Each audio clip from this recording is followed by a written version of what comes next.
Tema de hoje, cristãos briguentos. Aí, viu? Já tem se manifestando. Por que vai pregar isso, pastor? Pelo amor de Deus, hoje não é dia de pregar isso.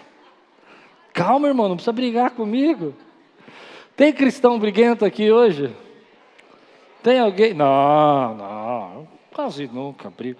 Só no farol, no pedágio, no trânsito, na cafeteria. Né? Olha, eu acho que esse tema é tão pertinente para a igreja. Eu tenho amado esses temas que nós temos estudado. Tem sido bênção para a sua vida? Amém? Então faz assim, levanta bem alto a sua Bíblia e diga comigo, essa é minha Bíblia. Eu sou. Eu tenho. E eu posso. Deixarei a palavra de Deus entrar. Amém. Tiago capítulo 4, versículo 1 a 12. De onde vêm as guerras e contendas que há entre vocês? Olha o termo que ele usou. Guerras e contendas. Você começa lendo o versículo, você pensa assim, de onde vêm as guerras da humanidade? Não, entre vocês. Entre vocês. Não vem das paixões que guerreiam dentro de vocês? Vocês cobiçam as coisas, mas não as têm, matam e invejam, mas não conseguem obter o que desejam. Vocês vivem a lutar e a fazer guerras, não têm porque não pedem. Quando pedem, não recebem, pois pedem por motivos errados, para gastarem seus prazeres. Adúlteros, vocês não sabem que amizade com o mundo é inimizade com Deus? Quem quer ser amigo do mundo, faz-se inimigo de Deus. Ou vocês acham que é sem razão que a Escritura diz que o Espírito que Ele fez habitar em nós tem fortes ciúmes, mas Ele nos concede graça maior. Por isso diz a Escritura, Deus se opõe aos orgulhosos, mas concede graça aos humildes. Portanto, submetam-se a Deus, resistam ao diabo e ele fugirá de vocês. Aproximem-se de Deus e ele se aproximará de vocês. Pecadores, limpem as mãos e vocês que têm a mente dividida, purifiquem o coração. Entristeçam-se, lamente-se e chorem. Troque o riso por lamento e alegria por tristeza. Humilhe-se diante do Senhor e Ele os exaltará. Irmãos, não falem mal um dos outros. Estou imaginando o Tiago gritando lá. Quem fala contra o seu irmão ou julga o seu irmão, fala contra a lei e a julga. Quando você julga a lei, não está cumprindo, mas está agindo como juiz. Há apenas um legislador e juiz, aquele que pode salvar e destruir. Mas quem é você para julgar o seu próximo? Texto lindo. Quem gosta de apanhar, esse é o texto que você devia ler a semana toda. Tem irmão que fala assim, bate pastor, aqui, já apanhei, já leu, não preciso bater, o texto já bateu. Vamos orar? Senhor, fala conosco nessa manhã, traz a Tua palavra aos nossos corações, que venha o Teu Espírito agora, trazer sabedoria do alto para nós. Queremos receber a sabedoria do alto, queremos ouvir o que precisamos e não o que queremos, em nome de Jesus. Amém. Eu me lembro que alguns anos atrás, muitos anos atrás, comecei a ministrar louvor numa igreja, e era uma igreja briguenta. Você já viu uma igreja briguenta? Brigava por tudo. Era um negócio, a reunião de diretoria da igreja só faltava voar cadeira. Era um tal de meu direito, eu quero, vamos fazer assim. E eu era muito novo, era noivo da Lupe ainda, nós estávamos ainda no processo de noivado, para casar, e eu entrei naquela igreja, e eu me assustava com as brigas, eram uns quebra-pau mesmo, assim, você está fazendo o que aí, meu irmão? Por que você pegou essa cadeira? Aí você soltava a cadeira, era uma loucura, e eu me lembro de ter chegado numa reunião, e estar parado ali comigo, o ministro de louvor, eu tocava baixo, né, e o pastor, e o ministro brigando com o pastor, porque não tinha posto ele na escala daquela noite. E onde já se viu você não me pôr na escala da noite? E com o dedo em riste mesmo. E o pastor, não, mas é que você já ministrou. E eu olhava aquilo e falei, meu Deus. E as coisas começaram a ser tão fortes que eu comecei a me adaptar. A gente se adapta aos climas, aos ambientes, né? E aí eu estava um dia, eu me lembro que a tecladista dessa igreja era muito engraçada, porque eu estava começando a tocar com o grupo de louvor, enquanto ela tocava, ela fazia careta. E eu achava que ela estava fazendo careta por causa da música, sabe? A espiritualidade e tal. Mas não era porque ela estava fazendo careta para o ministro de louvor que ela não gostava. Então ela falou assim. E eu achava que era espiritual aquilo, sabe? E eu me lembro que a gente foi num retiro, foi muito engraçado, porque era um retiro espiritual. E as brigas começaram a acontecer. E um brigava com o outro no retiro espiritual. Do espírito não tinha nada, tinha só briga. E aí o que aconteceu foi que a Lupe estava sentada, a Lupe era uma menina, assim, bem delicada, bem quietinha, tal, feliz, alegre. E o marido da tecladista começou a brigar com a Lupe e ofender a Lupe. Eu nem me lembro o que ele falou, não lembro. Eu sei que foi uma coisa assim, foi pesado, tal. E aí o meu velho homem se levantou. Eu lembrei, eu fui criado na quebrada, né, pessoal? Fui criado na quebrada. Estou acostumado com a quebrada. Meu velho homem levantou, falei, estou em casa. Falei assim, fica quieto, senão vou te dar uma cabeçada. Só que teve um problema. Aquela noite eu era o pregador. Quer dizer que pode brigar, mas não pode pregar, né? Eu era o pregador naquela noite. E eu falei, meu Deus, o que eu fiz? Aí eu fui lá, pedi perdão para Deus. Falei, Deus, eu não ia dar uma cabeçada, só um soco, um tapa. Mas não era cabeçada. E aí Deus falou comigo, que texto que Deus me deu para pregar? Que texto? Por isso que eu não gosto desse texto, eu tenho trauma. Que texto Deus me deu? Tiago, capítulo 4. Sabe por que vocês brigam tanto? Por causa da amizade com o mundo, por trazer conceitos do mundo para dentro da tua vida, o orgulho, a vaidade. E aí a gente pode pegar esse mesmo conceito e trazer para dentro da nossa casa. Quanta gente me procura dizendo que está brigando dentro de casa, que briga o tempo todo, que a sua casa é uma briga atrás da outra. Eu sinceramente, eu não acredito que não existe um jeito melhor da gente viver do que viver brigando dentro de casa, brigando em família, brigando com os filhos brigando com os pais, dentro da igreja, as pessoas disputando cargos, disputando títulos, disputando palco, disputando ambientes. Isso não tem nada a ver com o que Deus nos chamou para fazer.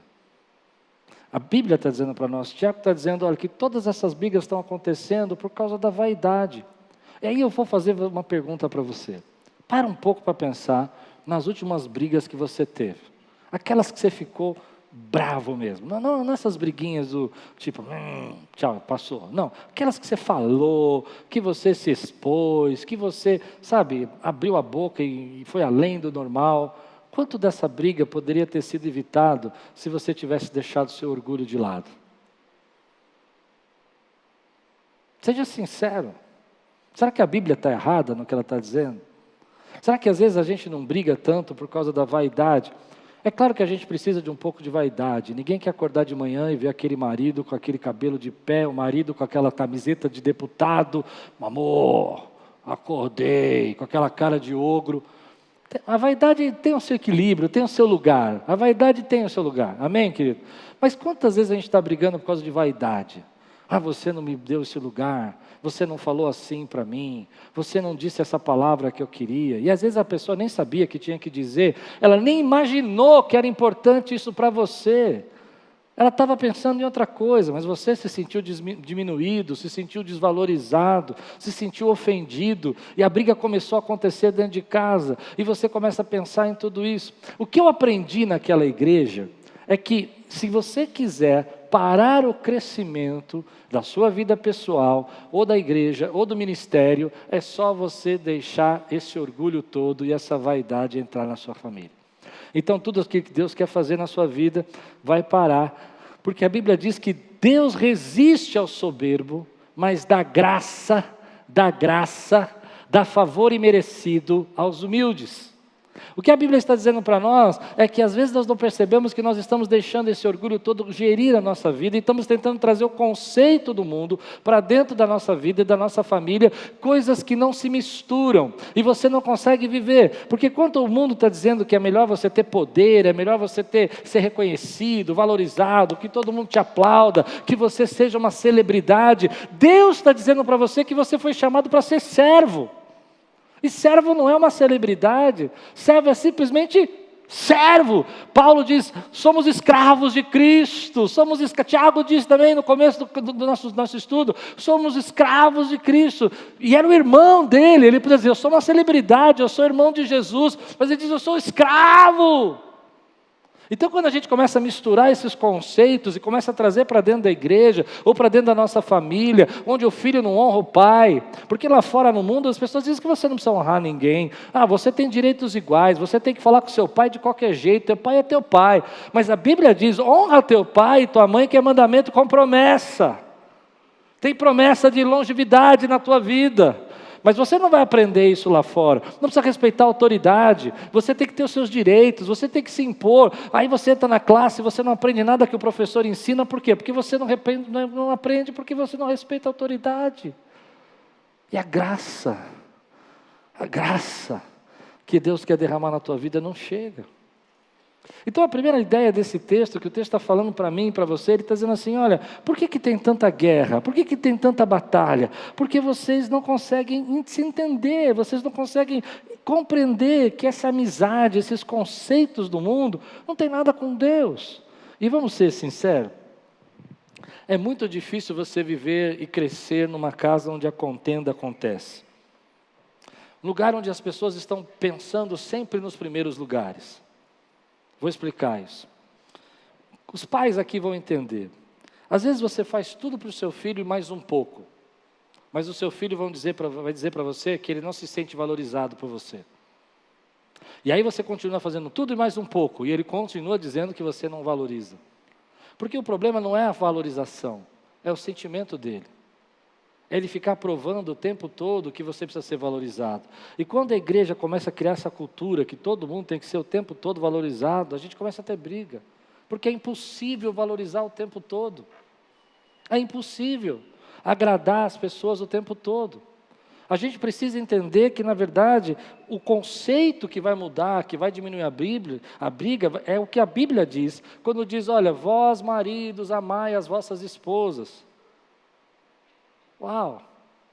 O que ele está dizendo aqui? Você tem que ser valorizado, tem que ser reconhecido e honrado o tempo todo. Não está dizendo para você amar. Esses conceitos que o mundo não entende. Quando a Bíblia diz, olha, vós mulheres, se sujeitai aos vossos maridos. E aí você vai entrar numa questão de racionalização, que não vou cavar esse buraco agora, porque não vou sair de dentro. O que é se sujeitar? Não é, claro que não é, todo mundo sabe disso, não tem ninguém que não é fazer da outra pessoa subveniente, fazer da outra pessoa, humilhar a outra pessoa, mas a sugestão está aqui nessa cooperação graciosa, de definição de projetos juntos, e que vocês possam se ouvir, e em alguns momentos as mulheres vão ter que sim ouvir os seus maridos, mas o mundo não vai falar isso para você, e a briga está acontecendo dentro de casa. Entende o que Tiago está dizendo para nós? Ele está falando para nós assim, olha, preste atenção, vocês estão começando a brigar tanto, porque vocês estão trazendo conceitos que não dá para viver. E aí eu entro numa questão, vou sair do espiritual, porque eu sei que tem gente aqui que não gosta do espiritual, então vou falar aqui no nível racional. A Bíblia tem mais de 2000 anos escritas, foi pensada para mim, ela foi revelação de Deus, mas agora estou falando com racionais. Gente que viveu e disse, não dá certo. Você não entendeu o que eu disse? O cara já passou por isso milhares de anos, falando, não funciona. Sociedade sem moral não funciona. Aí o homem fala, isso é tabu, nós temos que evoluir, e a gente vai para ser moral. E os países que não tiveram moral na história da humanidade se implodiram. A falta de moral trouxe implosão dentro da sociedade. E nós estamos querendo reventar a roda.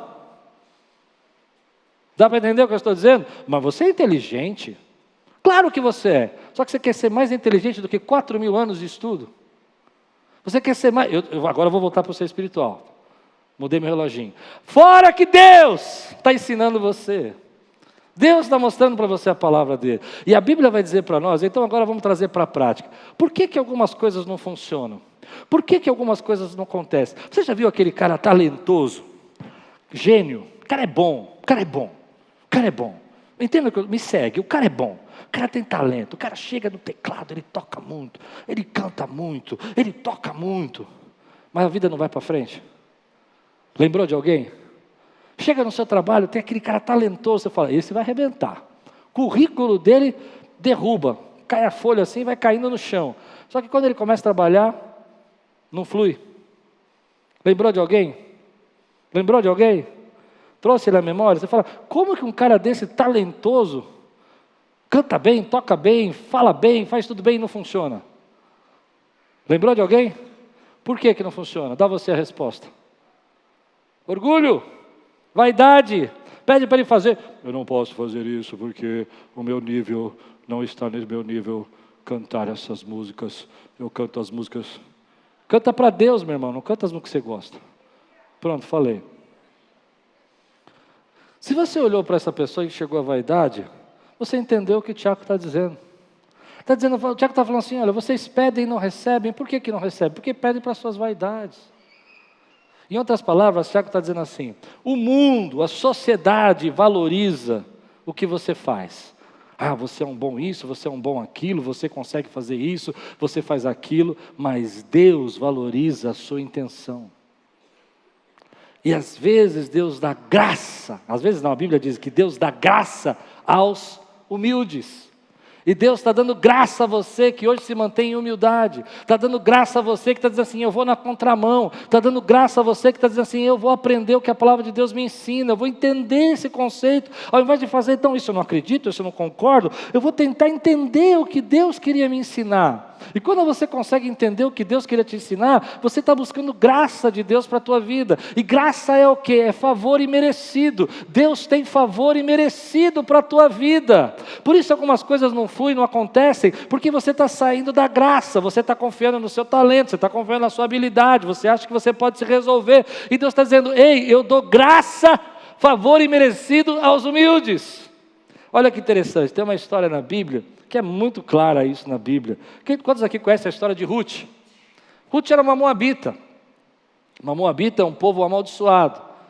Ruth então vai colher as espigas de cevada no campo de Boaz. Ela não sabe quem é Boaz, ela não sabe nada. Amém? Além de ela ser uma moabita, ela tinha ficado viúva, tinha seguido Noemi, voltado para Betel, né? Belém, voltado para Belém, e quando ela chega lá, ela não tem o que comer, ela vai colher as espigas ali, as espigas de cevada, ela vai lá, ok? Tudo bem? Boaz passa e fala assim, quem é aquela mulher? Ele fala, aquela é Ruth, que veio com Noemi, voltaram. Ah, tá. Faz assim, ó, olha que lindo. Faz assim, quando vocês estiverem colhendo a cevada, deixa cair um pouco no chão, para ela vir pegando. E aí eu vou fazer 3 perguntas para você. Primeiro, ela era do povo de Israel? Não. Segundo, será que não tinha outras mulheres trabalhando no campo?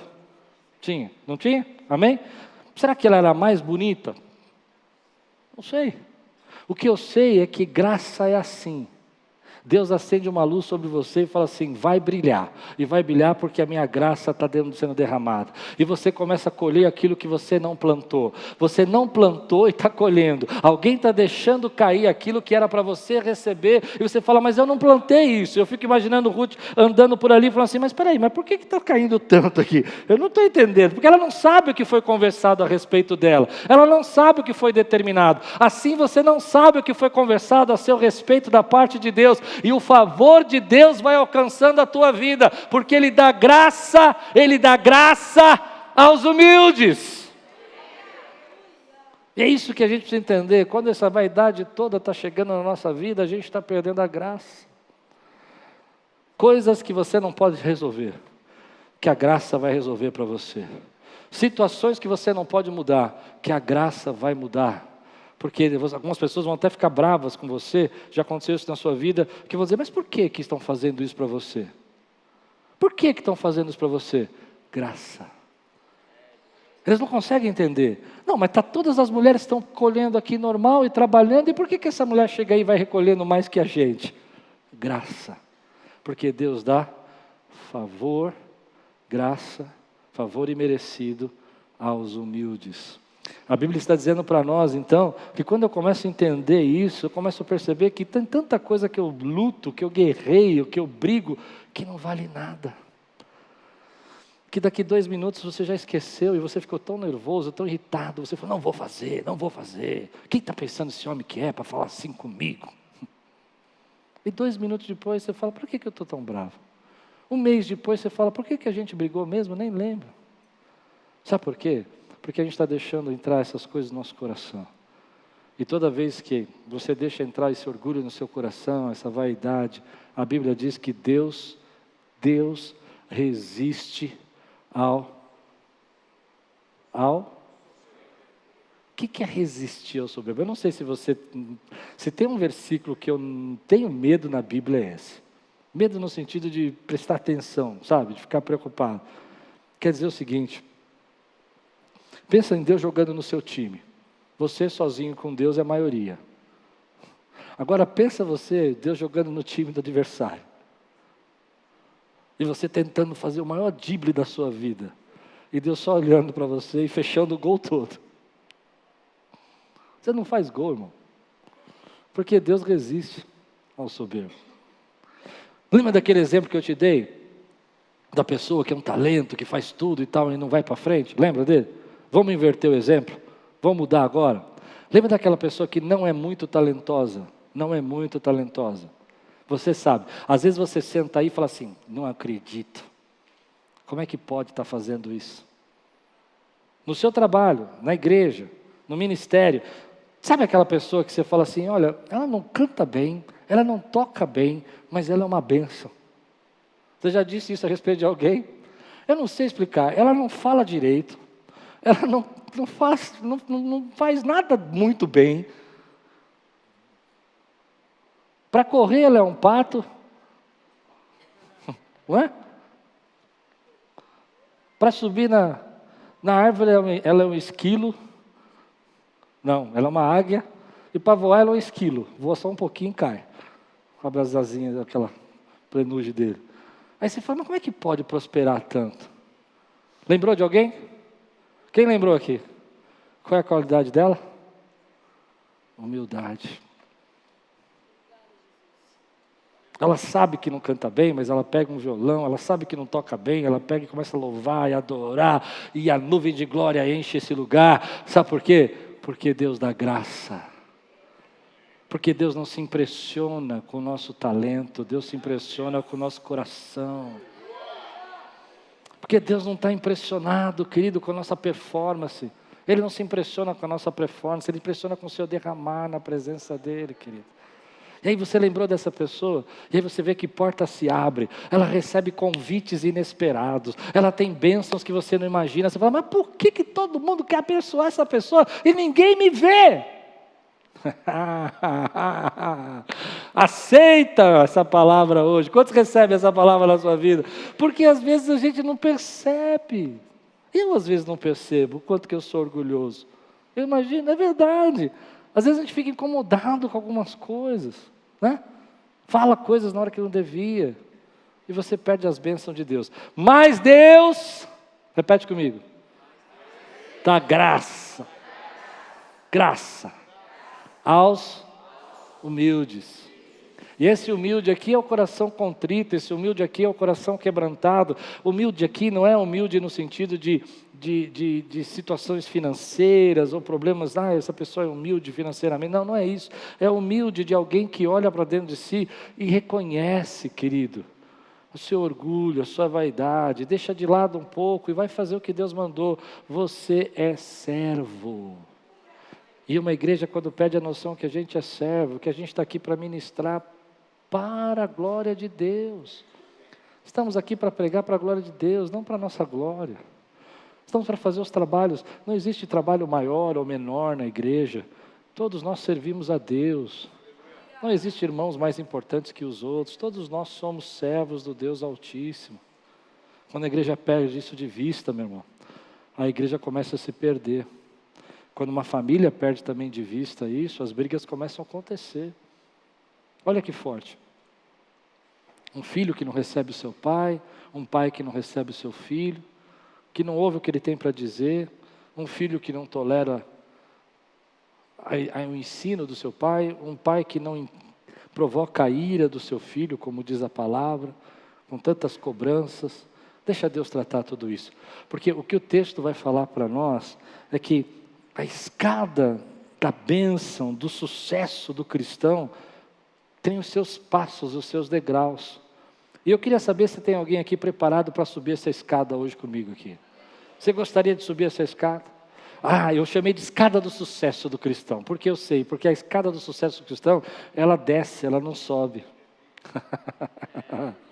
Porque quando você fala escada do sucesso, o que você imagina? Uau, eu vou começar a subir agora e vou parar lá no topo. Não, você vai começar a descer agora e vai parar lá no pó. Porque é lá no pó que a graça alcança os humildes. Então você não precisa ter medo.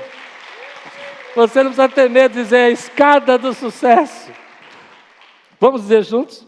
Eu vou começar a andar na escada do sucesso do cristão, porque Deus dá graça aos humildes. Olha o primeiro degrau da escada, vamos estudar juntos. Olha o primeiro degrau da escada. Estamos juntos aqui no capítulo 4, versículo 7. Primeiro degrau da escada, já começa descendo. Portanto, submetam-se a Deus. Eu vou subir, eu vou fazer, eu vou acontecer. Não, não vai. Você vai descer e vai se submeter ao Senhor. O que é isso, querido? É quando a gente começa a dizer, Senhor, sabe, eu já cansei de fazer do meu jeito. Eu já tentei fazer do meu jeito. E agora eu estou disposto a obedecer à Tua voz. Eu estou disposto a me submeter à Tua vontade. Sua vontade é que eu fique quieto, vou ficar quieto. Sua vontade é que eu seja mais quebrantado. Porque às vezes parece fácil se submeter a Deus. E é fácil mesmo quando Deus pede coisas que a gente gosta. Eu gosto demais. O duro é quando Deus pede coisas que a gente não gosta. Né? Ele diz, olha, você vai fazer isso. E você fala, não, para essa pessoa não. Vou não. Estou fora, usa outro. Essa aí eu não aguento. Deus não dá fardo, a gente usa até a Bíblia, né, para falar, né? Deus não dá tentação maior que a gente possa suportar. Isso é muita tentação para mim, ajudar essa pessoa. Não vou não, é muito peso, é muito fardo. Deus fala, mas vai ajudar, eu estou mandando ajudar. Enquanto a gente não se submete, nossa vida não acontece. Sabe, às vezes Deus fala para você, vai lá em casa, escute, senta com a tua esposa. Perdoa. E aí você fala, não, mas eu não tenho que perdoar porque eu não fiz nada. Não, mas se Deus está falando, você se submete. Esse é um caminho que as pessoas não entendem quando elas começam a servir a Deus. Elas acham, logo no início da nossa caminhada, elas acham que servir a Deus é fazer uma série de coisas.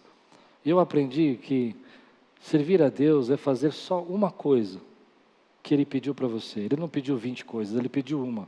E essa coisa você precisa se submeter. Mas quando a gente ainda é imaturo, a gente acha que servir a Deus é fazer 20 coisas, se carregar um monte de coisas e ficar atolado de serviços e obras, porque estamos servindo a Deus. E não fazer aquela única coisa que Ele pediu. Aí você fala, Deus, olha como eu estou ocupado, não dá para fazer o que você me pediu. E Deus fala, não te pedi nada disso, eu só pedi uma coisa. E a uma que eu pedi você não fez. Não, mas eu estou levando comida, eu estou fazendo isso. Bênção que você está fazendo, mas você fazer tudo isso e não fazer a única coisa que eu pedi, não adianta nada. Você não se submeteu a Deus. Você já viu gente assim? Que Deus está falando no seu coração, olha, vai orar, vai perdoar, vai fechar a boca, parar de brigar. Não, mas eu estou muito ocupado. Eu aprendi que se submeter a Deus é às vezes deixar essas 10 coisas, 20 coisas que eu estou fazendo, para prestar atenção naquela uma coisa que Ele está mandando eu fazer. E esse é o começo de tudo que Deus vai fazer na sua vida. Tudo começa aí, quando você aprende a se submeter ao Senhor. E Ele fala, fica aí. E você fala, não quero ficar aqui, fica aí. Eu não quero mais trabalhar aqui, fica aí. Não quero mais trabalhar aqui, fica aí. Eu vou pedir demissão, fica aí. Deus, sou bonzinho, eu faço tudo que Deus me pede. Não faz não, você não está obedecendo na única coisa que Ele pediu para você fazer. Vai lá, trata a tua esposa melhor. Me lembro uma vez, que eu estava bravo com a Luciana, e meu pai me ligou, meu pai era vivo ainda. E eu não sei se ela tinha conversado com meu pai ou não sei, nunca descobri isso. Eu tenho desconfiança que ela falou com meu pai. Ele me ligou e ele falou assim, Klaus, quero falar com você. Você está fazendo um monte de coisa bonita aí na igreja, mas você não está bem. Eu falei, como eu não estou bem? Eu estou fazendo, a igreja está crescendo, as coisas estão acontecendo. Você não está bem, não? Está bem. Meu pai era muito íntimo, né? Eu falei, como eu não estou bem? Trata melhor a tua esposa. É isso que Deus está mandando você fazer. Mas foi bom, porque eu aprendi uma lição. Você está fazendo 20 coisas e não está fazendo a única coisa que era a mais importante. E você fala que se submete, mas não se submete. Deus fala, ajuda aquela pessoa. Você fala, agora não dá. À noite nós vamos falar sobre isso.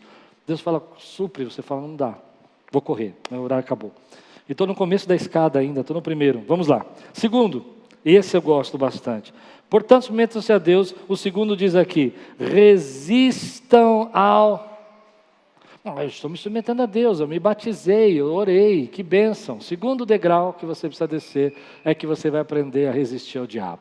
Vai vir tentação, provação, palavra, gente vai te magoar, tem crente briguento na igreja que vai te perturbar, mas você fala, resistir ao diabo e ele fugirá de você. Você não é daqueles que retrocedem.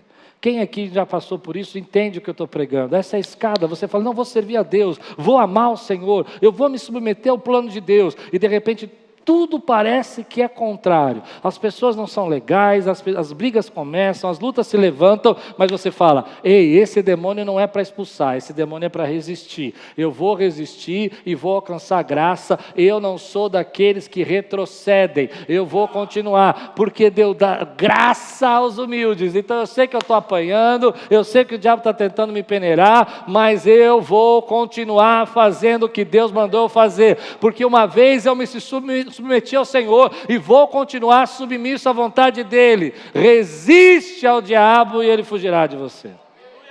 Que palavra, que palavra. Eu me lembro quando eu comecei o ministério, eu tinha um amigo pastor que a gente andava de ônibus, trabalhava junto e vinha para a igreja junto. E quando eu ia pegar o ônibus para ir para a igreja, ele falava assim, vai nesse da frente que eu vou no de trás. E um dia isso me incomodou. Eu falei, por que você está falando para mim? Eu vou na frente e vai de trás. Já era a terceira ou quarta vez, ele olhou para mim e falou assim, porque todo ônibus que você pega, quebra. E eu fui no da frente, no de trás, estou tranquilo. Falei, não vai quebrar? Não vai quebrar. 5 minutos depois, o ônibus quebrou, desci, o ônibus de trás era o dele, subi, ele sentado, olhou para mim com uma cara assim, tão calma e falou, te falei?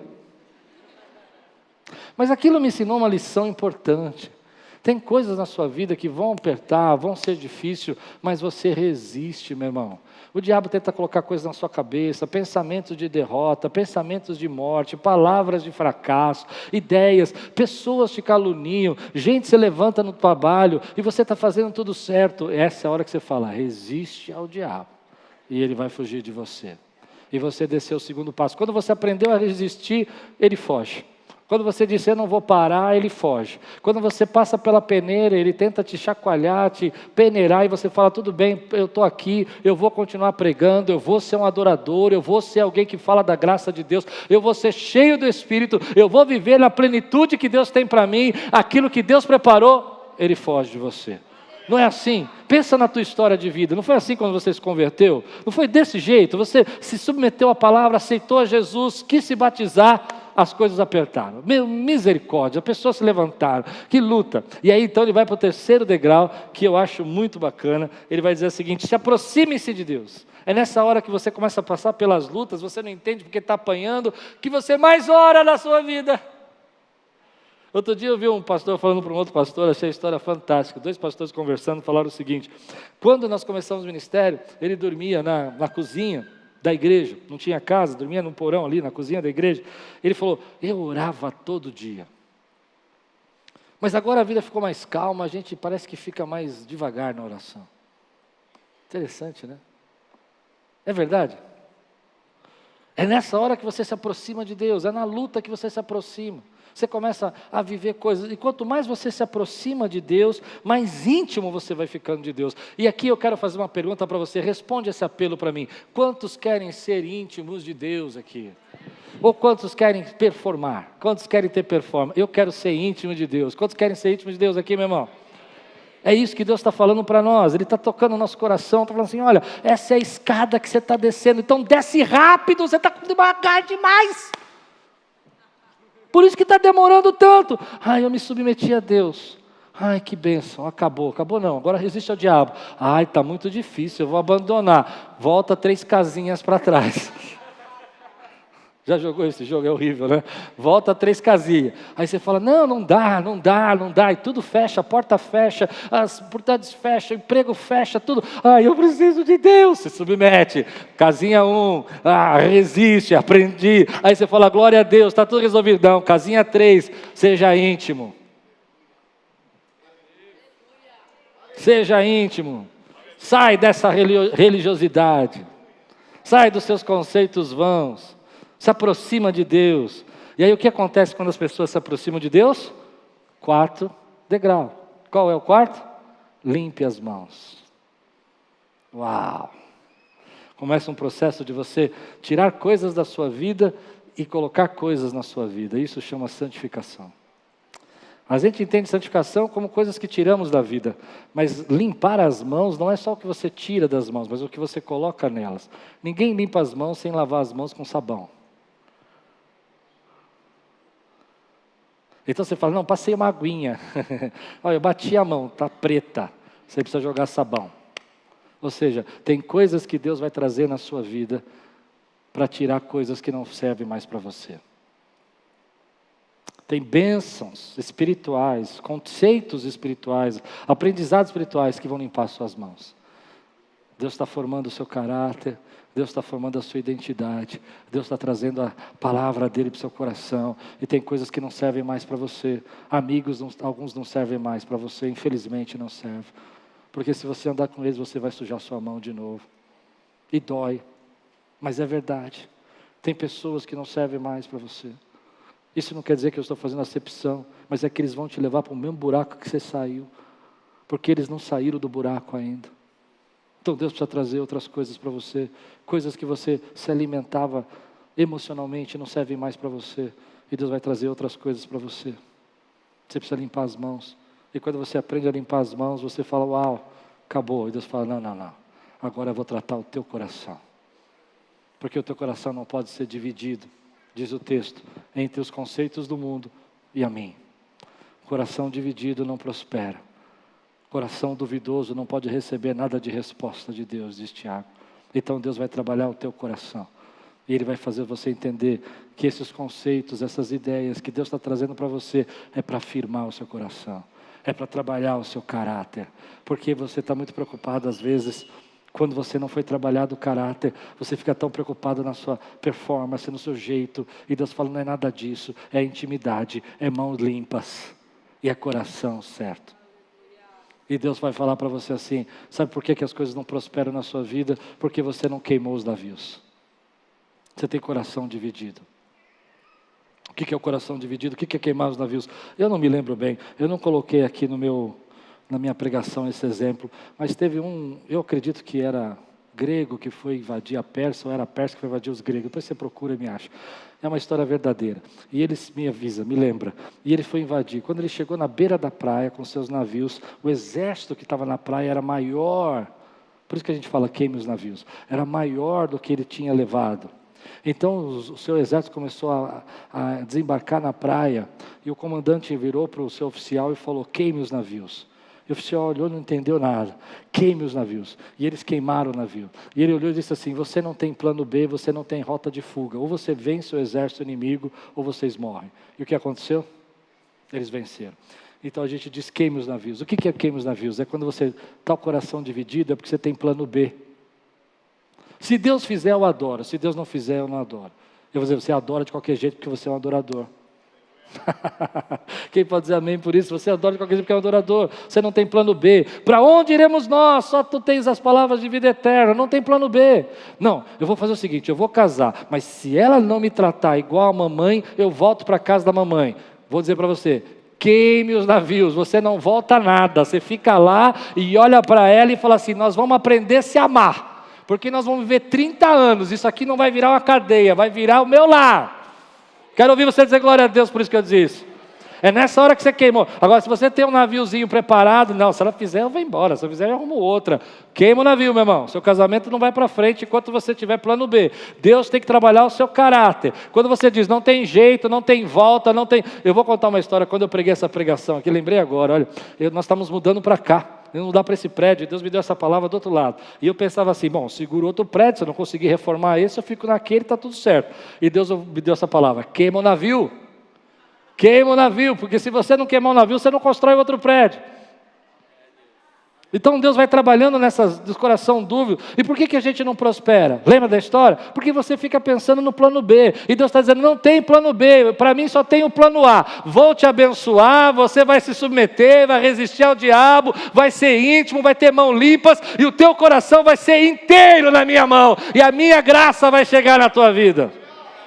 E aí ele chega uma parte do texto que eu preciso ler para vocês, já vou terminar. Chega uma parte do texto que eu acho incrível, porque quando você lê, você não entende. Ele diz assim, entristeçam-se, lamentem-se e chorem, troque o riso por lamento e alegria por tristeza. Que palavra é essa? Como assim trocar o riso por tristeza, lamento? O que ele está falando para nós aqui é fantástico. Ele não está falando dessa tristeza, preste atenção, essa tristeza da vida, essa tristeza do mundo, você ficar triste. Ele está falando assim, sabe qual é o problema do orgulhoso? Ele se sente muito feliz, ele está sempre muito alegre, ele acha que ele é o cara, ele vai arrebentar. Fala assim, mas sabe como é o coração de um adorador? É contrito, é derramado. É quando você fecha a porta do quarto e fala, Senhor, eu tenho sede, preciso de Ti.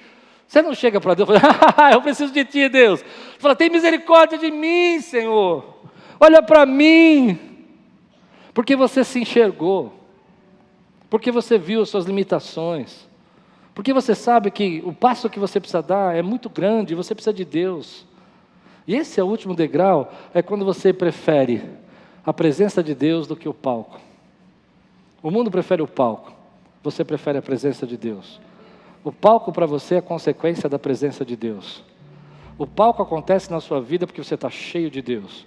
Então às vezes lembra daquela história que eu te contei, da pessoa que não é tão talentosa, ela pega o violãozinho, abre a boca dela e ela começa a cantar e uma nuvem de glória enche no lugar. Mas ela não está preocupada com o palco, ela está olhando a nuvem de glória.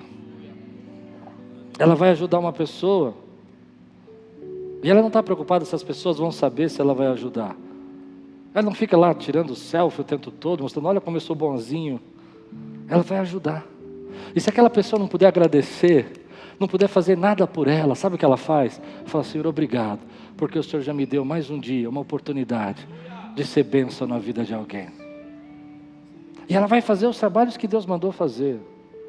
E quanto mais ela faz o trabalho que Deus mandou ela fazer, quanto mais ela se submete, mais ela resiste, mais ela se entrega, mais ela é íntima, mais ela se purifica, mais ela coloca a certeza no coração dela que está fazendo o que Deus mandou fazer. Deus dá graça aos humildes. É nessa hora que ela prospera, porque o versículo vai terminar assim: humilhe-se diante do Senhor e Ele os exaltará. A gente não gosta muito dessa palavra exaltar, mas Deus sabe exaltar. E por que algumas coisas não acontecem? Porque a gente está tentando se exaltar. Mas quando você deixa Deus te exaltar, fazendo o que Ele mandou você fazer, Ele tem uma bênção, querido, vai acender a luz. Lembra da história de Ruth? É nessa hora que as pessoas vão dizer, mas por que essa mulher está sendo tão abençoada? Porque Deus está levantando ela. E por que Deus está levantando ela? Porque lá atrás ela disse, aonde você for eu irei, aonde você estiver eu estarei, o seu Deus será o meu Deus. O destaque não era a beleza, não é que não havia outras mulheres, não é que não havia outras pessoas que poderiam ser, o destaque era o coração. E Deus então exaltou. E ela começou a colher o que não plantou. E eu vou dizer para você que tem coisas que eu plantei e eu vou colher. Tem coisas que você plantou e vai colher. Mas tem coisas que você não plantou e vai colher. Porque Deus dá graça aos humildes. E as pessoas não entendem isso. Elas não entendem. Por que você chegou lá e a porta abriu? Por que você sentou ali e a pessoa fez isso? Nossa, as pessoas não compreendem isso. Mas Deus dá graça aos humildes. Ele sabe a hora de exaltar. Ele sabe a hora de fazer você crescer. Então aquele colega do seu trabalho, que desceu, que se submeteu, que resistiu, que foi resiliente às lutas, que se aproximou, que não ficou pensando no qualquer hora eu saio desse emprego. Olha como a gente pega a palavra de Deus e põe em prática na nossa vida, querido. Não precisa ter muitos, não precisa criar muito, é só pensar. É esse que vai ser exaltado, é esse que vai receber a promoção, é esse que vai ser lembrado, porque lá no coração dele, ele está íntegro com a empresa, ele está comprometido com o trabalho, não está envolvido em nenhuma confusão, está de mãos limpas. Ele não é um fenômeno, não é um talentoso como você. Ok, eu entendi, mas ele está de mãos limpas, resistindo, submetido. Amém? Está ali não só na hora da alegria, mas está ali na hora da tristeza, está ali no momento da luta também. Não está ali só para fazer festa, está ali para lutar, para guerrear. E Deus o exaltará. Que Deus possa exaltar você hoje. Mas a pergunta que esse texto faz para nós, e a gente tem que terminar com essa pergunta, é: está disposto? Você está dentro? Chegou a hora de você entrar no processo? Ou vai esperar mais 2, 3, 5 anos? Ai, eu não aguento, eu tenho medo. Ai, eu não sei, eu não quero sofrer. E Deus está falando com você: está disposto? Porque toda vez que você fizer algo que Deus mandou, você tem que ser reconhecido, valorizado, aplaudido, lembrado. Você não vai crescer. Mas toda vez que você fizer algo que Deus mandou, para Ele, resistindo, se aproximando, limpando as suas mãos e fazendo de coração puro, com toda a contrição do coração, sabendo quem Ele é, Ele vai exaltar você. E a pergunta é essa: está disposto? Ou vamos continuar sendo crente briguento mesmo? Que tá bom. Eu não quero ser crente briguento, já fui muito briguento. Na minha infância, eu tive que fazer uma campanha de oração aos 14 anos de idade, para conseguir não brigar durante 1 ano na escola. Eu brigava todos os dias. E eu consegui até outubro. Chegou outubro, eu falei: Deus me perdoa. Soquei a cara do rapaz e fui embora. Então eu sei o que é ser briguento. Você me olha assim e não acredita, né? Eu sei. Mas eu era assim. Eu era desse jeito. Brigava por qualquer coisa. Porque olhou para mim, está olhando por quê? Era assim. Mas eu aprendi que Deus dá graça aos humildes. Você recebe essa palavra hoje? Vamos ficar de pé, vamos orar nessa manhã. Diga comigo assim, para você decorar a mensagem: Deus dá graça aos humildes. Quando você for provado, quando as pessoas tentarem te humilhar, quando as pessoas tentarem provocar o seu orgulho, quando as pessoas tentarem provocar a sua vaidade, você vai dizer: Deus dá graça aos humildes. Quando as pessoas falarem para você de um jeito que você não gosta, e forçarem você a ir 1 milha a mais, e você sabe que não deveria ir, mas vai porque você se submete àquilo que Deus está falando no seu coração, e você fica triste achando que você não fez o que deveria fazer, que você foi bobo, você vai dizer: Deus dá graça aos humildes. Quando o inimigo se levantar contra a tua vida e tentar parar você e fazer você retroceder, você diz: resiste ao diabo e ele fugirá de você, porque Deus dá graça aos humildes. Aleluia.